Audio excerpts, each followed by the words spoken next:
জাতীয় ভোক্তা অধিকার সংরক্ষণ অধিদপ্তর কর্তৃক আজকে আমরা মাগুরা জেলার মোহাম্মদপুর উপজেলাতে অভিযান পরিচালনা করি।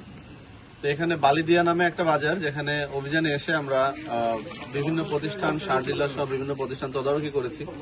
তো এই সময় বিভিন্ন অনিয়মের দায়ে যথাযথভাবে ভাউচার মানুষকে না দেয়া, সারের দাম বেশি নেয়া, মেয়াদোত্তীর্ণ কীটনাশক রেখে রেখে বিক্রয় করা, এছাড়া মানুষের নামে ভুয়া ভাউচার কেটে রেখে সার বিক্রয় অপরাধে আজকে আমরা একজন ডিসিআইসি এবং বিএডিসি সার ডিলারকে 1,50,000 টাকা এবং অপর একটি সাব ডিলারকে আমরা বিভিন্ন অনিয়মের দায়ে 5,000 টাকা জরিমানা করেছি। তো এই সমস্ত অনিয়মের বিরুদ্ধে দ্রব্যমূল্য নিয়ন্ত্রণে আমাদের অভিযান চলমান থাকবে। ধন্যবাদ।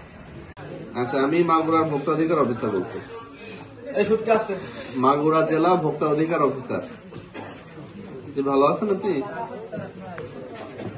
আচ্ছা, ওই গতকালকে কি সার কিনেছেন আপনি এই যে মিলন ডিলার থেকে? কি কি সার কিনেছেন?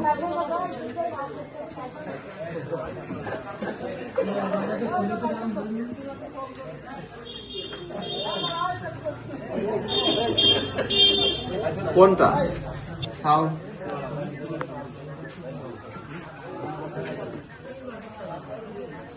আমি আপনাকে যেটা বলছি সেটা বলেন। আপনি কালকে সার নিয়েছেন 3 বস্তা, 3 বস্তা নিয়েছেন, কিন্তু আপনার নামে তো সার লেখা হয়েছে 4 বস্তা। আগে নিয়েছেন, কালকের কথা বলছি, কালকে নিয়েছেন 3 বস্তা,